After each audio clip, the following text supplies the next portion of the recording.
हाँ जी, सवाल नंबर 5 बेटा डायरेक्ट वेजेस तो बटे हुए हैं ऑलरेडी। ये देखो ए का बी का सी का अलग से पता, लेकिन हमको पता है बेटा डायरेक्ट खर्चे ओवरहेड थोड़ी होते हैं। याद है ना हमने क्लास में डिस्कस किया था बेटा, डायरेक्ट खर्चे ओवरहेड नहीं है, लेकिन सर्विस डिपार्टमेंट में अगर कोई खर्चा आपको डायरेक्ट के नाम से दे रखा है तो इसको आप ओवरहेड वाली शीट में लोगे। इतनी बात हुई थी। और डायरेक्ट खर्चे तो ऑलरेडी बटे हुए तो है, सवाल तो कुछ और होना चाहिए।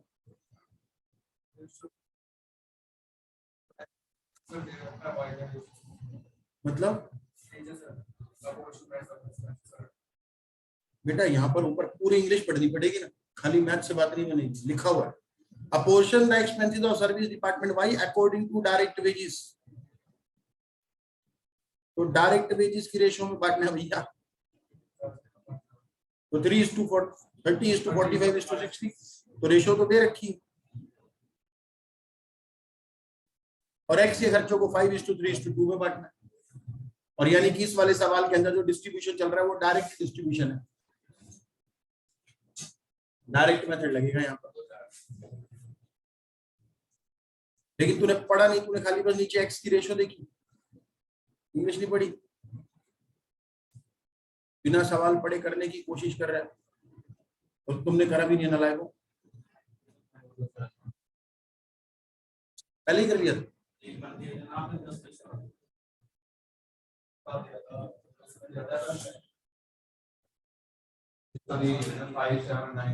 चलो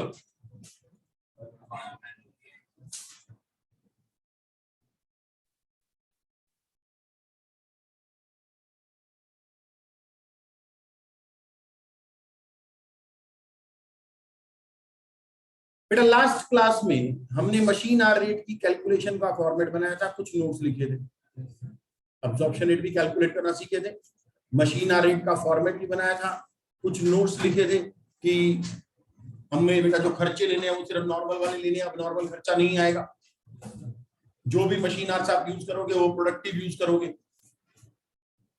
सेटअप टाइम को प्रोडक्टिव भी मान सकते हैं, नॉन प्रोडक्टिव भी मान सकते हैं। रिपेयर एंड मेंटेनेंस के टाइम को हमेशा नॉन प्रोडक्टिव मानना पड़ेगा। वैभव तेरा रजिस्टर का है, उसमें नोट्स लिखे हुए।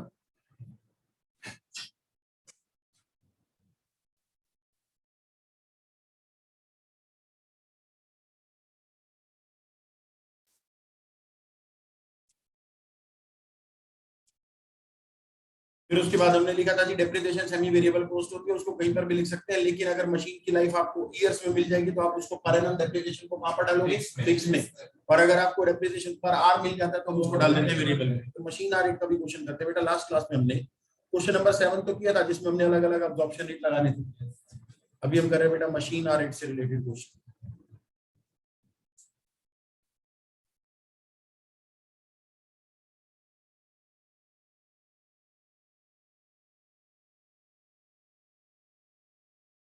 बेटा मशीन आर रेट के लिए क्वेश्चन करेंगे हम,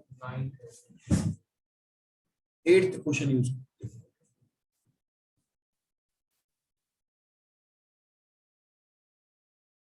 बुक है।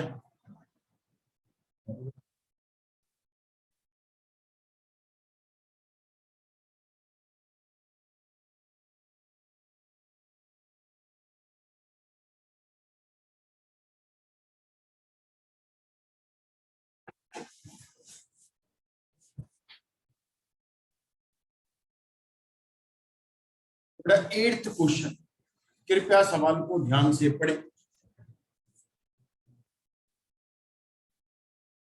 In a machine department of a factory, there are 5 identical machines. बेटा हमारे पास 5 मशीनें हैं।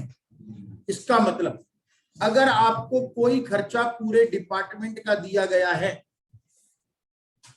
अगर आपको कोई खर्चा पूरे डिपार्टमेंट का दिया गया है तो बेटा वो खर्चा 5 मशीनों में बटेगा।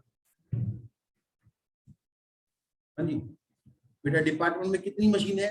5। तो अगर डिपार्टमेंट का खर्चा मिल गया तो पूरे डिपार्टमेंट का खर्चा 5 मशीनों पे लग रहा है ना, तो पर मशीन का खर्चा निकालने के लिए आपको 5 से डिवाइड करना पड़ेगा।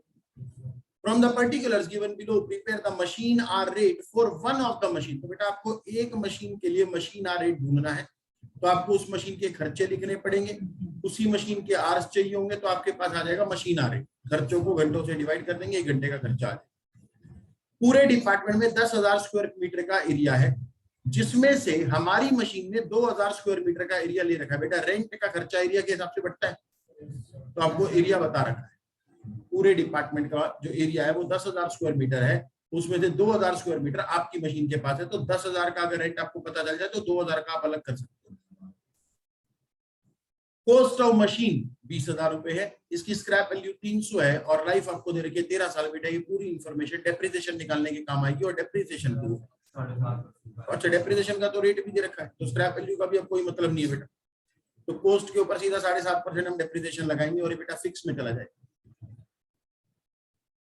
Normal running of the machine, machine बेटा 1 साल में चलेगी 2,000 घंटे। Power consumed by the machine as shown by the meter, यानी ये खर्चा फिक्स है वेरिएबल है बेटा, पावर कभी फिक्स नहीं हो सकती, और वो लिख भी रहा है इंग्लिश में इतना बड़ा बड़ा, as shown by the meter, यानी कि कंजम्पशन के हिसाब से बिजली का बिल है। Estimated repair and maintenance through out the working life of the machine is 5,200 rupees. तो पूरी लाइफ के दौरान जो रिपेयर का खर्चा लगेगा वो 5,200 है, और लाइफ कितने साल की है, तो 1 साल का खर्चा बेटा हम निकाल लेंगे। इस रिपेयर के खर्चों को मैं फिक्स में क्लासिफाई कर दूंगा। Sundry supplies including oil, waste etcetera charged direct to the machine amounting to ₹600। ये बेटा मशीन को चलाने के लिए काम आ रहा है। Sundry supplies, oil, waste etcetera 600 रुपए पूरे साल के। Other expenses of the department, बेटा रेंट है, लाइटिंग है, रेंट का खर्चा 9,000 एरिया के हिसाब से बटेगा। 10,000 स्क्वायर मीटर का पूरे डिपार्टमेंट का रेंट है, तो ये हमारे पास मशीन का एरिया कितना है, 2,000 square metre. Lighting to be apportion according to workers employed, बेटा वर्कर्स की रेशियो में बांटना। अभी हमारे को वर्कर्स के बारे में कोई इंफॉर्मेशन नहीं मिली, आगे मिल जाएगी। सुपरविजन, सुपरविजन बेटा किसका होता है, वर्कर्स का होता है, ये भी वर्कर्स के हिसाब से बटेगा। अदर चार्जेस, बेटा 5 मशीनें हमारे पूरे डिपार्टमेंट, ये पूरा खर्चा डिपार्टमेंट का है, कृपया ध्यान से देख लें, ये खर्चे पूरे डिपार्टमेंट के हैं। रेंट में एरिया के हिसाब से बांट रहा हूँ। लाइटिंग का खर्चा हमको वैसे तो एरिया के हिसाब से बांट लेना चाहिए था, लेकिन क्वेश्चन कह रहा है किसके हिसाब से बांटो, वर्कर्स के हिसाब से। सुपरविजन का खर्चा भी किसके हिसाब से बढ़ जाएगा, वर्कर्स के हिसाब से। अदर चार्जेस 5,000, बेटा ये 5 मशीनों के हैं, तो एक मशीन का कितना हो जाएगा, 1,000। It is ascertained that the degree of supervision required, supervision के लिए खुद से कोई कहानी बता रहा है, इसको भी वर्कर के हिसाब से नहीं बांटना। It is ascertained that degree of supervision required by the machine is 2/5, यानी कि जो भी सुपरविजन का खर्चा है उसका 2/5 हमारी मशीन के ऊपर डलेगा। कितने बोला, क्वेश्चन खुद बोल रहा है बेटा, सवाल पढ़ लोगे तो पता चल जाएगा कि भैया सुपरविजन का खर्चा हमारी मशीन के ऊपर कितना डालना है, 2/5, बाकी का 3/5 अदर मशीन पे चला जाएगा, हमको तो अपनी मशीन के ऊपर डाला 2/5। There are 16 workers, total 16 worker हैं, जिसमें से 4 वर्कर हमारी मशीन पर है। सर वर्कर क्यों चाहिए बेटा, लाइटिंग के खर्चों को बांटने के लिए, क्योंकि वो आपने वर्कर्स की रेशियो में बांटना है। टोटल वर्कर 16 हैं, जिसमें से 4 वर्कर हमारी मशीन के ऊपर है, and the remaining to the other machine, बाकी के वर्कर दूसरी मशीन। हर खर्चे को बांटने की इंफॉर्मेशन हमारे पास है। थोड़ा सा भी फोकस, थोड़ी सी भी समझदारी दिखाओगे, सवाल में कुछ भी नहीं है। चलो कैलकुलेशन करें मशीन आर रेट।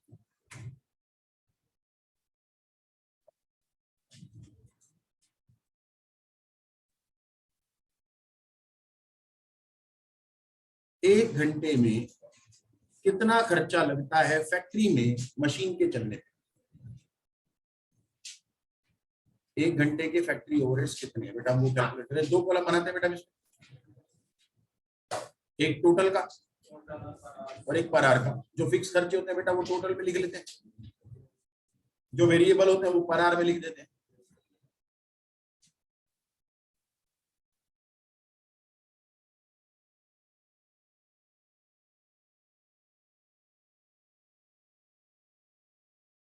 मोस्टली खर्चे फिक्स है बेटा, वेरिएबल में हमारे पास सिर्फ एक तो पावर है, अदर चार्जेस नहीं बेटा। पावर बेटा मशीन के चलने पे होती है, लाइटिंग मशीन के चलने पे नहीं होती, ठीक है जी। इसमें यहाँ पर कुछ लिखा तो होता है, कुछ रिपेयर एंड मेंटेनेंस।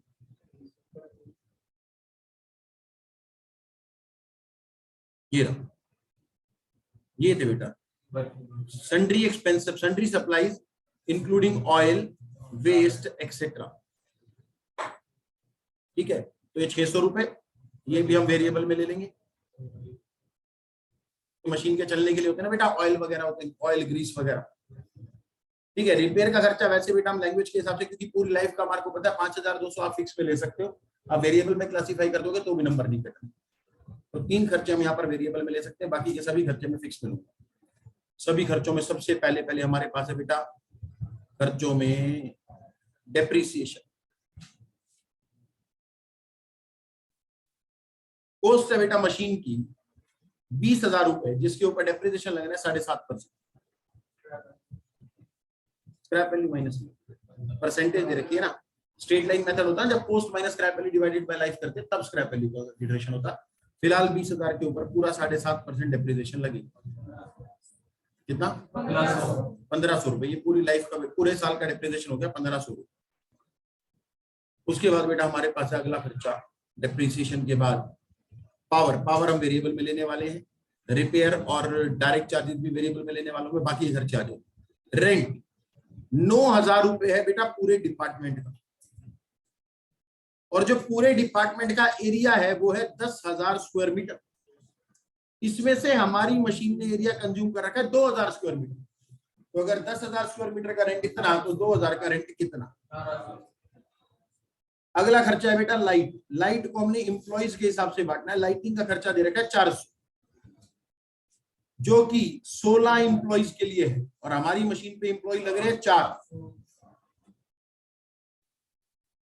सुपरविजन बेटा, सुपरविजन भी वैसे तो हम वर्कर्स के हिसाब से बांट देते हैं, लेकिन क्वेश्चन ने अपनी खुद से रेशियो बता दी है कि सुपरविजन का खर्चा 2/5 आपकी मशीन पे लग रहा है। अदर चार्जेस 5,000 है बेटा पूरे डिपार्टमेंट के, और हमारे पास मशीनें भी कितनी है? 5। तो एक मशीन का कितना हो गया? 1,000। सारे खर्चे लिख दे बेटा, फिक्स वाले, वेरिएबल वाले। अब 3 बच रहे हैं, power, repair and sundry supplies. चलो जी, फिक्स खर्चों का टोटल बताओ बेटा।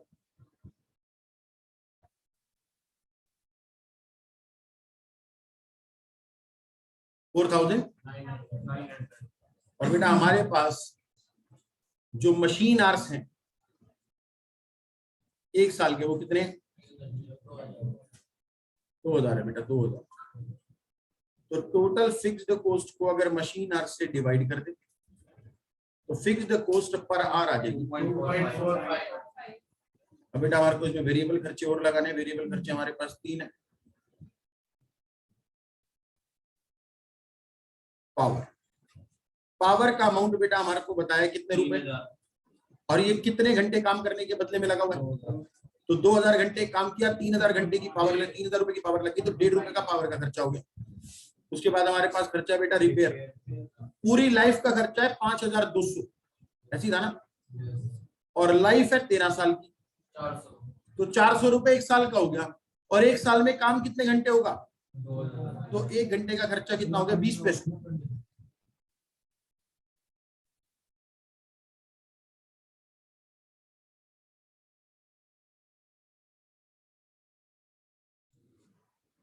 हाँ जी बेटा, रिपेयर के बाद अगला खर्चा सन्ड्री सप्लाईज।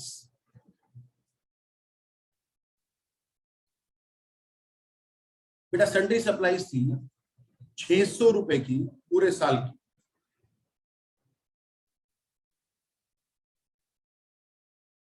दो 2,000 घंटों के लिए है, तो 1 घंटे का कितना पड़ेगा?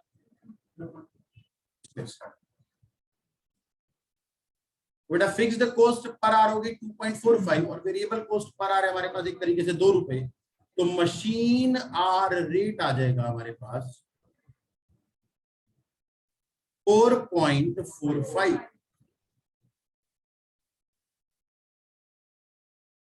मशीन आर रेट में बेटा हमने खर्चों को फिक्स में और वेरिएबल में क्लासिफाई किया, जो से जिस तरीके से हम पहले डिस्ट्रीब्यूशन करते थे उसी रेशियो में खर्चा बांटा। रेंट को एरिया के हिसाब से, सुपरविजन को वर्कर के हिसाब से बांटते, लेकिन क्वेश्चन ने अपनी रेशियो बता दी। लाइटिंग को भी वैसे लाइट पॉइंट या एरिया के हिसाब से बांटते, लेकिन क्वेश्चन ने अपनी खुद की रेशियो बता दी, 2/5 ले लो। या फिर एम्प्लॉइज के हिसाब से बांटो, तो जो सवाल ने बोला वैसे हमने खर्चा रिकॉर्ड कर दिया है। यानी कि अगर 1 घंटा मशीन चलती है तो हमारी फैक्ट्री में जो ओवरहेड लगते हैं वो लगते हैं 4.45। ये अब्जॉर्प्शन रेट है। मशीना रेट क्या होता है? मशीना रेट बोलो, अब्जॉर्प्शन रेट होता है। मशीना रेट अब्जॉर्प्शन, बेटा अब्जॉर्प्शन रेट कैलकुलेट करने के 6 मेथड सिखाए थे लास्ट क्लास में।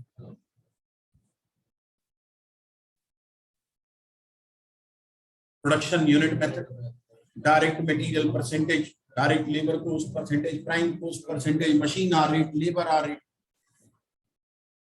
फिर हमने मशीन आर रेट का पूरा फॉर्मेट किया। चलो कोई बात।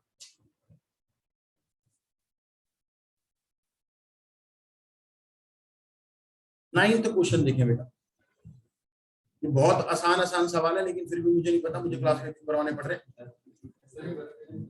घर पे दिया था करने के लिए? अच्छा, बहुत अच्छे तो करके आए हो, मैंने तो दिया था।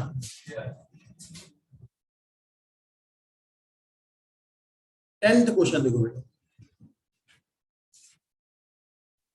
10th क्वेश्चन में बेटा बुक में मिस्टेक है, उस मिस्टेक को हम मेरे सॉल्यूशन में ठीक करेंगे।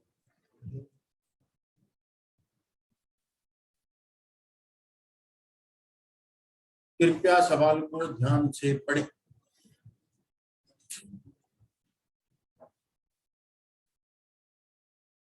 हाँ जी,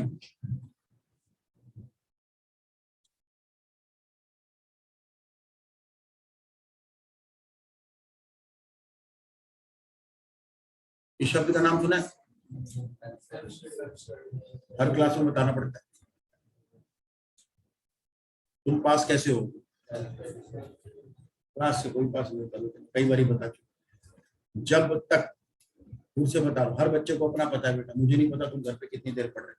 मैं सिर्फ अंदाजा लगा सकता हूँ तुम्हारी क्लास के अंदर जवाब देने की स्पीड से, तुम्हारी कैलकुलेशन से, तुम्हारी रिकॉलिंग कैपेसिटी से कि तुमने घर पे जाके रिवाइज करा है कि नहीं करा।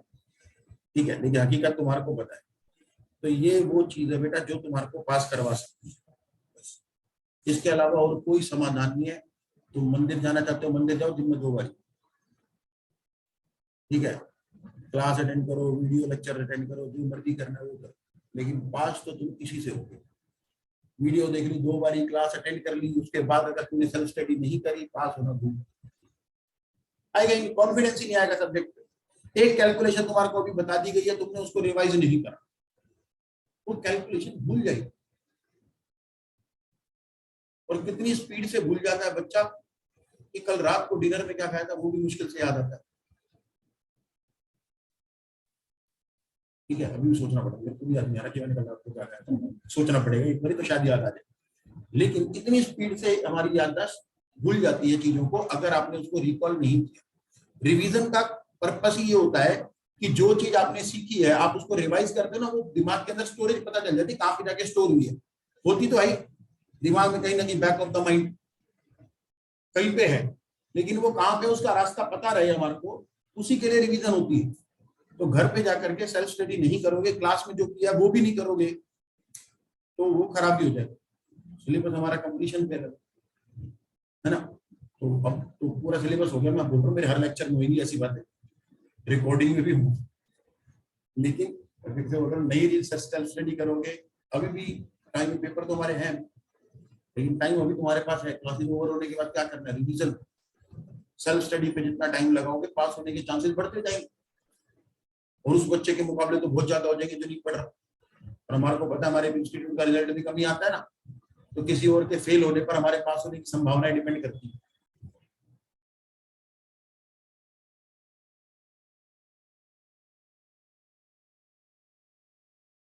अगर तुम अपनी पासिंग परसेंटेज के चांसेस बढ़ाना चाहते हो तो रोज एक काम तो कम से कम करना ही है।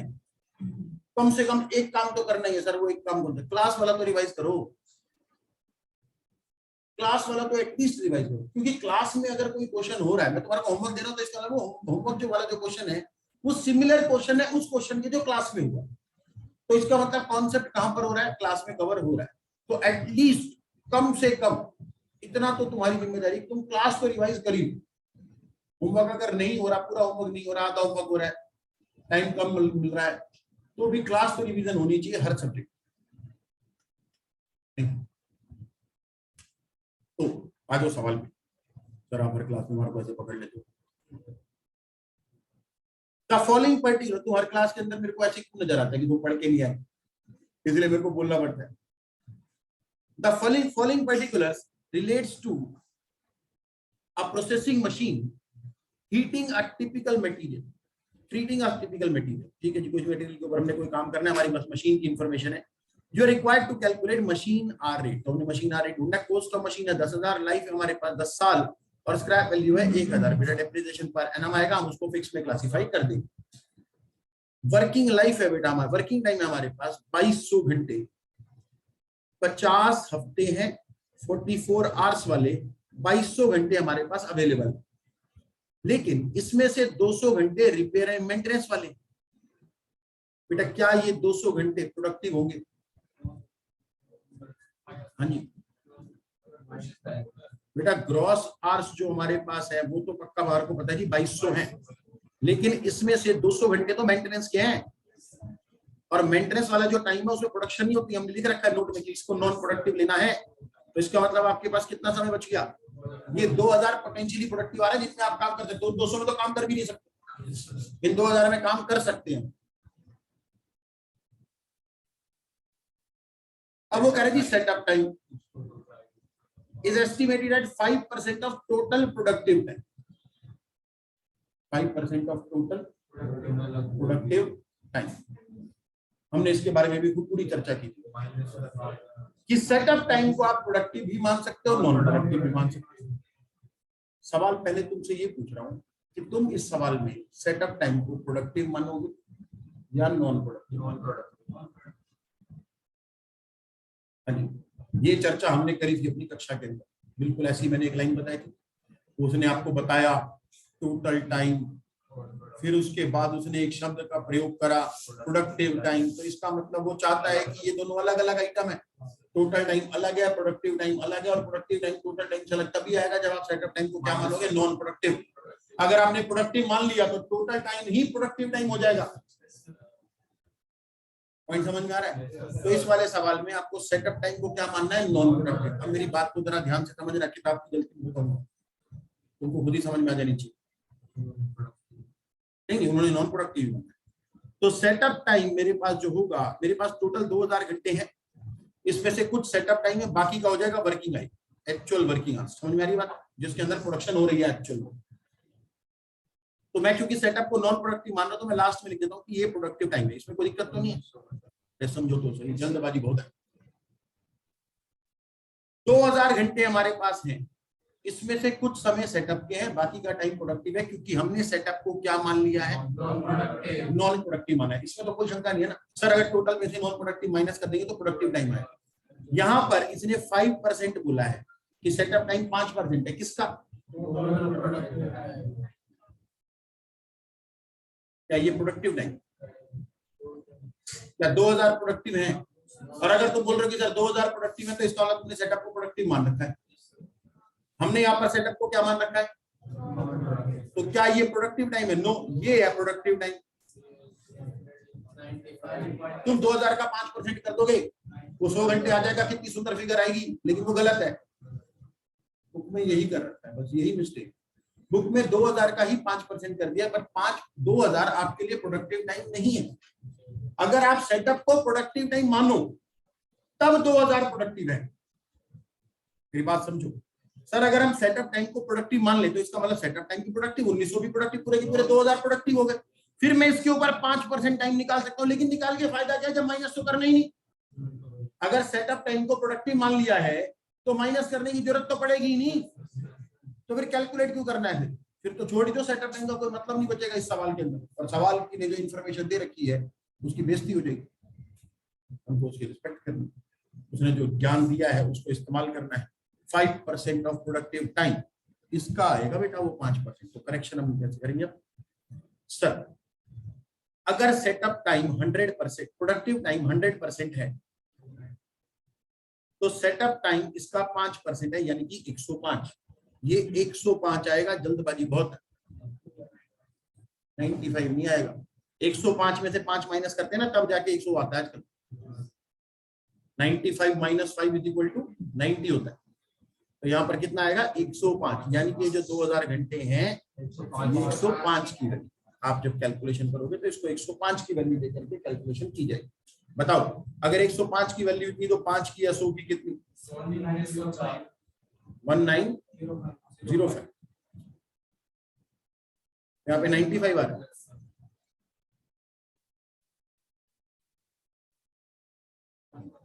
पॉइंट में बता दो बेटा, कोई दिक्कत नहीं। यहाँ पर कितना था? हाँ तो 4.7 करो इसको।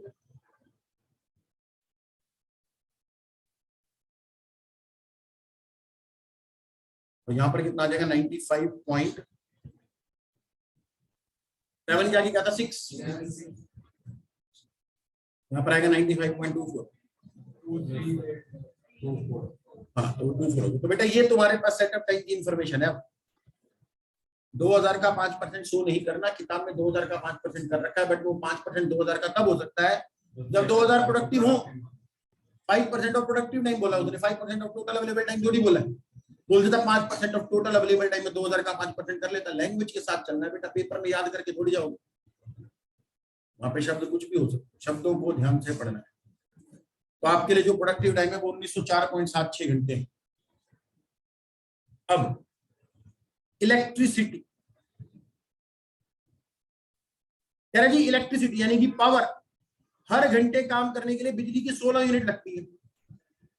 कितने घंटों पे बिजली लगेगी?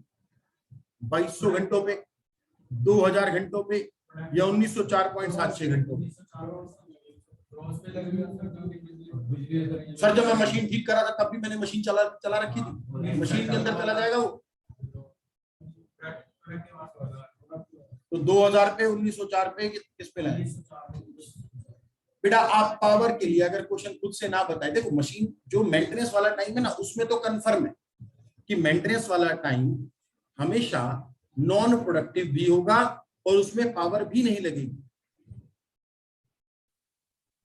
और नो पावर वाला टाइम ना इसमें बिल आएगा ना इसमें काम होगा, इसमें कोई शंका नहीं। इसमें तो बिजली लगाने के बारे में सोचना भी मत। सेटअप टाइम अकाउंटेंट की अजम्पशन के हिसाब से चलता है कि प्रोडक्टिव है या नॉन प्रोडक्टिव है, लेकिन बिजली का बिल मेरी अजम्पशन के हिसाब से आएगा क्या? बिजली विभाग पहले पूछ रहा है अकाउंटेंट जी आपने क्या माना है? अगर आपने माना है प्रोडक्टिव तो मैं बिजली का बिल भेज देता हूं, और अगर आपने माना है इसको नॉन प्रोडक्टिव तो मैं इस वाले टाइम का बिजली का बिल नहीं भेजूं। ऐसा होता बेटा? बिजली का बिल आएगा या नहीं आएगा डिपेंड करता है मशीन किस टाइप की है। क्या वो मशीन मैनुअल सेटअप वाली है? मैनुअल सेटअप मतलब मशीन बंद करके वर्कर सेटअप करता है उस मशीन को। क्या वो मशीन ऑटो सेटअप वाली है? बटन दबाया मशीन खुद क्लीनिंग पे चली गई, ऑटो क्लीन वाली मशीन। ऑटो क्लीन वाली इसी पे आते हैं आजकल।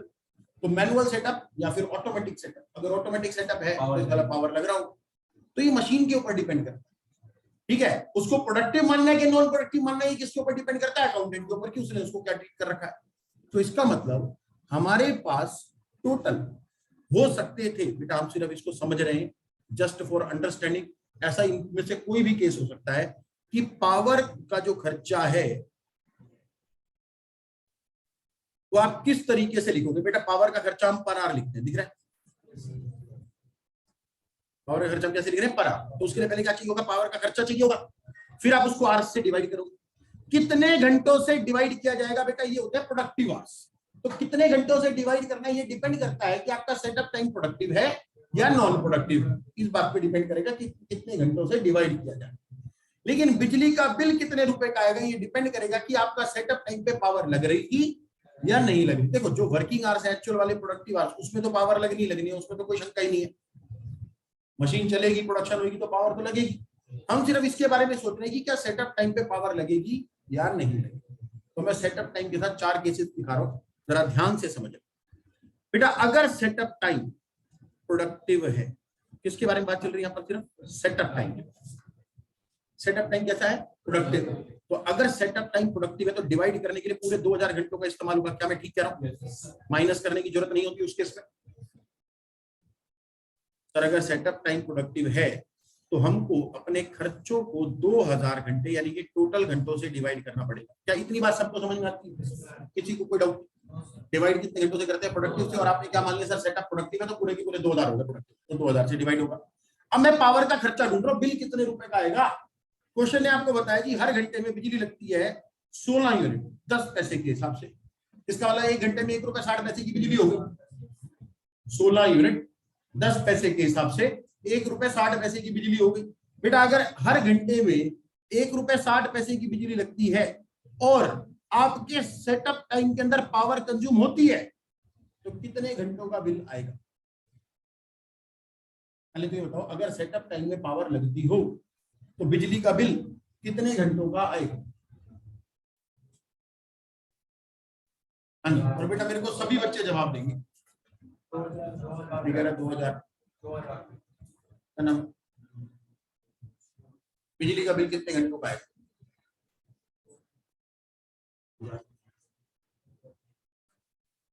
2000 का है पूरे। बिजली का बिल 125 घंटे का ही आएगा। देखिए तो सरासर गलत हो रहा है। तो देख काम हो ही रहा है, इसमें तो बिजली का बिल आना ही है, इसमें थोड़ी मना हो जाएगा। हम तो बस ये सोच रहे हैं कि सेटअप टाइम को जोड़ के बिल आएगा कि सेटअप टाइम को हटा के बिल आएगा। ठीक है जी, तो क्योंकि सेटअप टाइम पे बिजली का बिल आ रहा है, देखो इस पे तो पावर लगनी ही लगनी है, इसमें तो कोई शंका ही नहीं होनी चाहिए ना। तुम इस पे कंफ्यूज हो जाओगे तो फिर तो बेटा सवाल आगे कैसे चलेगा। 1904 घंटे प्रोडक्टिव है, उसमें मशीन प्रोडक्शन कर रही है, उस पर तो बिजली का बिल आएगा ही। हम सिर्फ इसके बारे में डिस्कशन करेंगे बिजली का बिल आएगा कि नहीं आएगा। बेटा अगर आपने इसको बोल दिया कि पावर लग रही है तो भैया आएगा बिल, इसका मतलब टोटल 2000 घंटों का बिल आना है। तो प्रोडक्टिव है ये इस बात को इफेक्ट करता है कि डिवाइड कितने घंटों से हो। पावर लग रही है कि नहीं लग रही इस बात से प्रभाव पड़ता है कि बिजली का बिल कितने घंटों का आएगा। तो फिलहाल 2000 घंटों का बिल आएगा, हर घंटे पर 1 रुपए 60 पैसे के हिसाब से। तो 3200 रुपए का बिल है, 2000 घंटों से बांटेंगे तो पर आवर का खर्चा कितना पड़ेगा? वापिस से 1 रुपए 60 पैसे।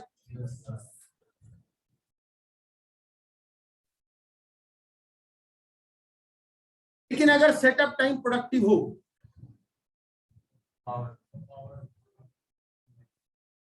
लेकिन पावर ना लग रही है उस पे,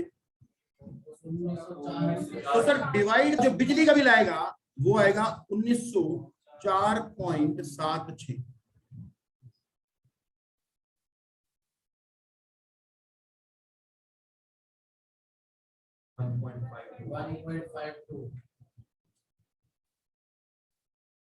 अब वो वहां पे मत चले जाना सर, अगर हमने प्रोडक्टिव मान लिया तब तो 100 घंटे हो गए थे। फिलहाल मैं वाली कैलकुलेशन पे जा रहा, मैं एक पॉइंट डिस्कस कर। मान लो आर से आपके पास 95.2 पर दे रखे, तो प्रोडक्टिव टाइम है तो बेटा डिवाइड पूरे 2000 घंटों से होगा। लेकिन बिजली का बिल कितने घंटों का आएगा? 1904.76 घंटों का, हर घंटे पर 1 रुपए 60 पैसे के हिसाब से। तो पहले तो बिजली का बिल ढूंढो। 1904.76 मल्टीप्लाई बाय 1 रुपए 60 पैसे, ये आगे बिजली का बिल।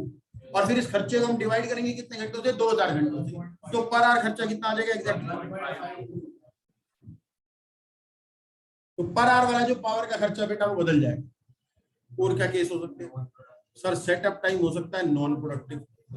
बेटा अगर सेटअप टाइम नॉन प्रोडक्टिव है तो डिवाइड होगा 1904.76 घंटों से, क्योंकि डिवाइड करने के लिए आपको प्रोडक्टिव टाइम चाहिए केवल। और सेटअप टाइम नॉन प्रोडक्टिव है तो माइनस हो जाएगा और बचेंगे 1904.76 घंटे। लेकिन इसमें पावर लग रही थी तो बिजली विभाग तुमसे पूछ के थोड़ी बिल भेजेगा कि तुमने नॉन प्रोडक्टिव माने तो मैं बिल भी नहीं दूंगा। वो तो पूरे 2000 घंटे का बिल देगा, क्योंकि सेटअप टाइम के ऊपर भी पावर कंज्यूम हो रही है। 1.68।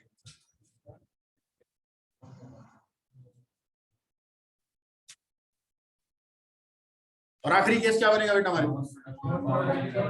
Sir setup time non productive है और उसमें बिजली का बिल भी नहीं आता, तो सर नॉन प्रोडक्टिव है तो डिवाइड तो 2000 से होना है और बिजली का बिल भी नहीं आता। सॉरी 1904.76 हो गए। बिल भी नहीं आता उन सेटअप टाइम में तो पूरे 1904.76 घंटे लाएगा। तो इन चारों में से ना कोई भी केस हो सकता है सवाल में। ये बेटा हमने किया है सवाल की सेवा सिर्फ डिस्कशन के लिए, पावर का ट्रीटमेंट लेने के लिए। अब जो हमारा क्वेश्चन है उसमें ये बात तो हमने मान ही रखी कि सेटअप टाइम नॉन प्रोडक्टिव है, यानी कि आप इन दोनों में से कोई एक केस पे हो। सेटअप टाइम क्या है? Non productive. और अगर सेटअप टाइम नॉन प्रोडक्टिव है तो साथ में क्वेश्चन ने ये नहीं बताया कि पावर लग रही है या नहीं लग रही है। आप क्या मानोगे, पावर लगानी है या नहीं लगानी?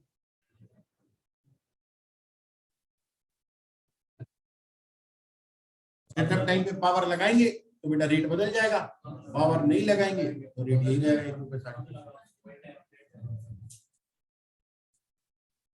नॉन प्रोडक्टिव मान रखा है तो साथ में क्या मान लेना, क्वेश्चन ने खुद से नहीं बताया ना, बता देता तो कोई दिक्कत नहीं, हमको तो आता ही, हम तो चारों में से कोई भी गेम बजा सकते हैं, लेकिन हमको जो सवाल ने बताया नहीं, हमको अज्यूम करना पड़ेगा। तो आप अज्यूम भी इन दोनों में से कुछ भी कर सकते हो कि पावर लग भी सकती है, नहीं भी लग सकती। फिलहाल हम क्या अज्यूम करें कि पावर नहीं लग रही, तो 1 रुपए 60 पैसे का ही बिल है हमारे पास, ये वाला केस। ठीक है, तो क्वेश्चन में और क्या खर्चे हमारे पास, इलेक्ट्रिसिटी के बाद बेटा लिखा है chemical required weekly 20 rupees, maintenance cost per year, ये पूरे साल का खर्चा है, ये 1 हफ्ते का खर्चा है। हाँ, पूरे साल में कितने हफ्ते होते हैं बेटा, इस वाले सवाल में कितने हफ्ते? क्वेश्चन में अपने खुद के 50 वीक्स बता रखे, तो आप 20 रुपए को पहले 50 वीक्स से मल्टीप्लाई करो, फिर आप उसको आर से डिवाइड करोगे, वो पर आर में कन्वर्ट हो जाएगा। देख लेंगे मेंटेनेंस कॉस्ट पर ईयर 1200 रुपए पूरे साल के, और पूरे साल के हमारे पास प्रोडक्टिव टाइम है 1904.76। हमारा आंसर किताब से अलग आएगा, क्योंकि किताब के हिसाब से प्रोडक्टिव टाइम 1900 घंटे, उसने सेटअप 100 घंटे ले रखे हैं, 2000 के ऊपर 5% कैलकुलेट कर रखा है, जो कि लैंग्वेज के हिसाब से ठीक नहीं है। आगे बढ़ो ध्यान से, वेजेस के बारे में बात करो। 2 attendants control the operation of the machine together with 6 other machine, तो 2 वर्कर हैं, इस मशीन को चला रहे हैं, लेकिन वो सिर्फ इस मशीन को नहीं चला रहे, 6 और मशीनों को भी चला रहे हैं, यानी कि उनके जो वेजेस हम दे रहे हैं वो टोटल 7 मशीनों के लिए है। एक हमारी मशीन, 6 और मशीन, 6 अदर लिखा हुआ है ना, टोटल 6 थोड़ी, तो टोटल कितनी मशीन होगी, 7। तो जब आप इनके वेजेस लिखोगे तो वेजेस को कितनी मशीनों से डिवाइड करना पड़ेगा, 7 से डिवाइड करेंगे, तब जाके एक मशीन के वेजेस का खर्चा आएगा। Their combined weekly wages is 1.140, तो बेटा 140 रुपए एक हफ्ते के, तो 50 हफ्ते के कितने हो जाएंगे, और फिर हम उसको डिवाइड कर देंगे 7 मशीनों से, तो एक मशीन का आ जाएगा, और फिर आप उसको आर से डिवाइड कर सकते हैं। Departmental overhead allocated to the machine per annum, पूरे साल के अंदर 2000 रुपए का खर्चा और डालना है इस मशीन पे, तो 2000 का खर्चा है पूरे साल का, मशीन आर से डिवाइड करेंगे, पर आर में कन्वर्ट हो जाएगा। अब इस सवाल के अंदर वेरिएबल खर्चे कौन कौन से हैं बेटा, पावर तो पक्का पक्का वेरिएबल है, डेप्रिसिएशन बेटा फिक्स में जाएगा हमने हमारे हिसाब से, तो क्योंकि हमारे हिसाब से तो लाइफ ईयर्स में है ना, तो डेप्रिसिएशन पर ईयर आएगा, हम उसको फिक्स में लेंगे। ठीक है जी, केमिकल को आप फिक्स वेरिएबल में ले सकते हो, मशीन के चलाने के लिए है। रिपेयर का खर्चा वैसे तो पर ईयर लिखा हुआ है, फिक्स में भी जा सकता है, और रिपेयर का खर्चा वेरिएबल में भी। केवल यही 3 खर्चे हैं जो वेरिएबल में जाने लायक हैं, बाकी सभी खर्चे फिक्स में जाएंगे। नोटबुक में मशीन आ रेंट की कैलकुलेशन करें।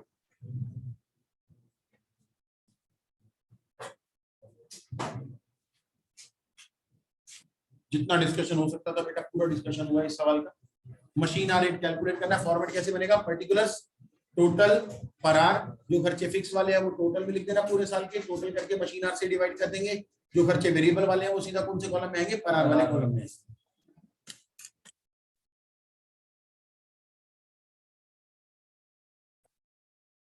नोट ऊपर करना शुरू करेगा ना वैभव, तो आ जाएगा अपने आप।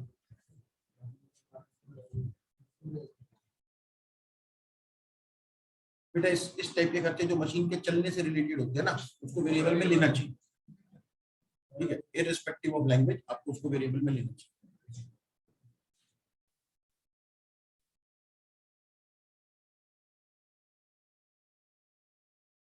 अब जैसे किसी सवाल में लिखा हुआ है पावर 3000 रुपए पूरे साल की, तो इसका नहीं थोड़ी कि पावर फिक्स ही है, पावर तो वेरिएबल ही लगेगी। तो ऐसे ही केमिकल भी मशीन के चलने के ऊपर होता है। ठीक है, मेंटेनेंस मशीन के चलने के ऊपर होती है, तो लैंग्वेज को इग्नोर करते हुए इन 2-3 खर्चों के लिए वेरिएबल में क्लासिफाई कर सकते हो नंबर। लेकिन एक शर्त होता है मेंटेनेंस के लिए लिखा होगा कई बार एनुअल मेंटेनेंस कॉन्ट्रैक्ट, हमने एएमसी ले रखी है मशीन, तो उसके अंदर खर्चा नहीं बदलता, वो हमेशा फिक्स में जाएगा। अगर कभी क्या लिखा हुआ है एनुअल मेंटेनेंस कॉन्ट्रैक्ट।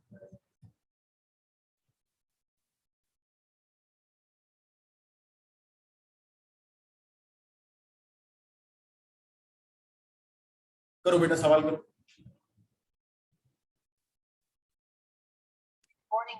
तीन खर्चे बेटा हमने फिक्स ले रखे हैं, डेप्रिसिएशन, पहले जरा डेप्रिसिएशन की कैलकुलेशन कर लेते बेटा। कॉस्ट हमारे पास है मशीन की 10,000, लाइफ है 10 साल और स्क्रैप वैल्यू है 1,000।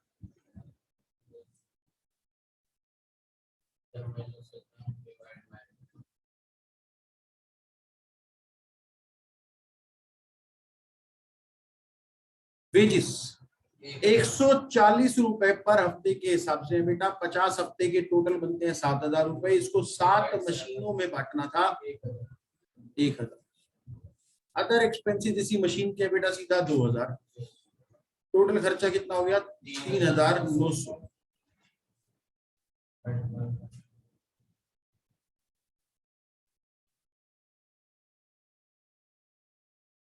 मशीन आज बेटा हमने लेने 1904.76 प्रोडक्टिव वाले।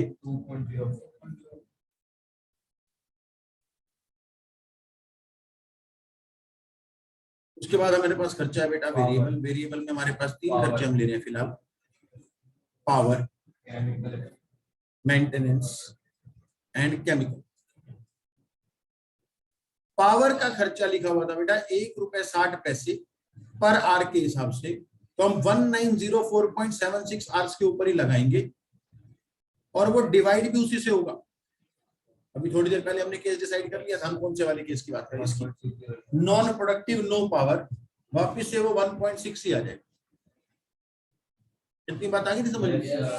उसके बाद मेंटेनेंस, मेंटेनेंस के खर्चे में लिखे हुए थे बेटा हमारे पास 1,200 रुपए, ये पूरे साल के, और डिवाइड हो जाएंगे बेटा